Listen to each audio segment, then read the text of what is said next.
Hey fam, welcome to another episode of The Outlook with yours truly, Clover Serenity. And today I want to jump right into it. And what I want to talk about today, which is the title of today's episode, what it means to be black and queer in the new world. And the reason why I want to talk about this today is because I've been witnessing so much visibility in the black queer community that has been beautiful to witness. And I want to highlight it because I think it's important to recognize that being black and queer in the new world is to exist at the crossroads of everything society said was unattainable and create possibility, to acknowledge a history shaped by survival, but creating our future by self-definition, to live in a world where there's no limit to living and not allowing anyone to dim your light, but instead choosing expansion that demands people to see our humanity, to allow queerness to be our guide and not a burden. That being black and queer is not mutually exclusive, but a language the world is now learning to understand. A community that has influence on so many aspects of our culture in this ever changing world, using those influences to create visibility that the elders fought so hard for and we continue to fight so hard for to this day. And despite the systems that are still in place today that oppress us, we still create spaces where we can thrive together, where love looks like us, where softness is allowed, vulnerability is allowed, where your story isn't tragic, it's revolutionary, especially when we are disrupting expectations, refusing to conform to societal norms, and daring to dream loudly in a world that demanded us to be silent, that demanded us to hide who we really are.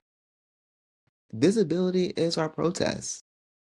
Pose was groundbreaking for a reason because we saw black and queer folks on television be joyful, love each other, they fought for each other, and created a community that was blissful despite fraught times.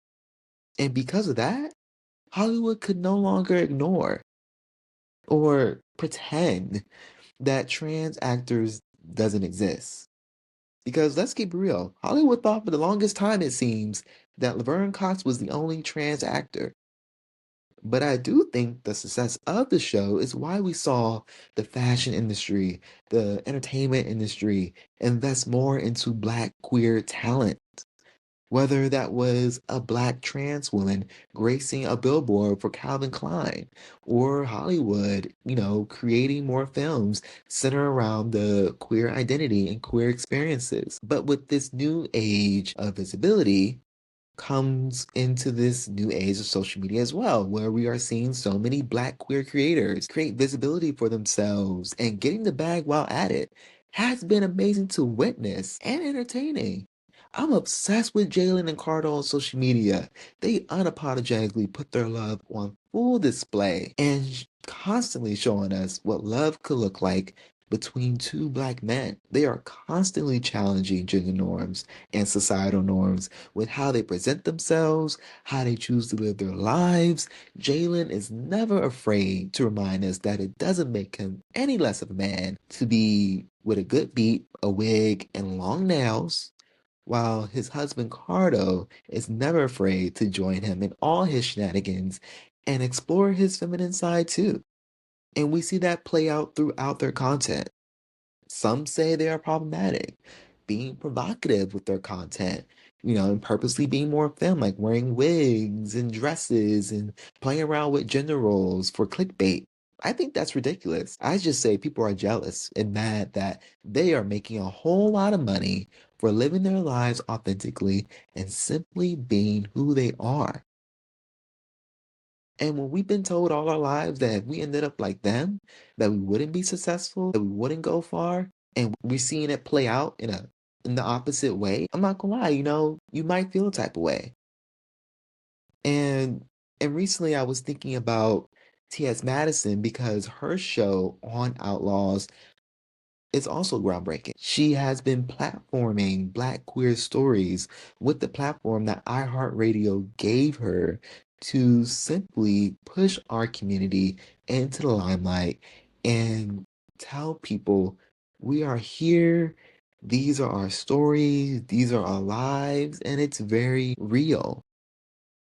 And that we have the right to exist and we are not going anywhere.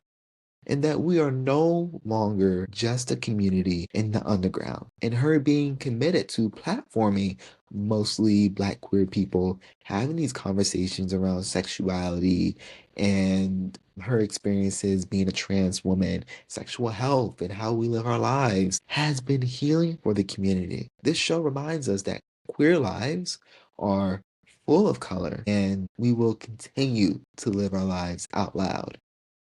And our stories that may seem so shocking to so many is very true for us. Which is why when Janelle Monáe came out with the music video for Lipstick Lover a couple years ago, that was everything. Because this is what the girls wanted to see, okay? It was about time somebody get real gay as fuck. Like, this is one of my favorite examples of being Black and queer in the new world because she nailed it to the T. The visual expression, the fantasy, the art, that could be just one variation of many wet dreams, but in this case, a joyful Black queer summer oasis. The Caribbean style pool party atmosphere, full of Black and brown queer folks, was full of color.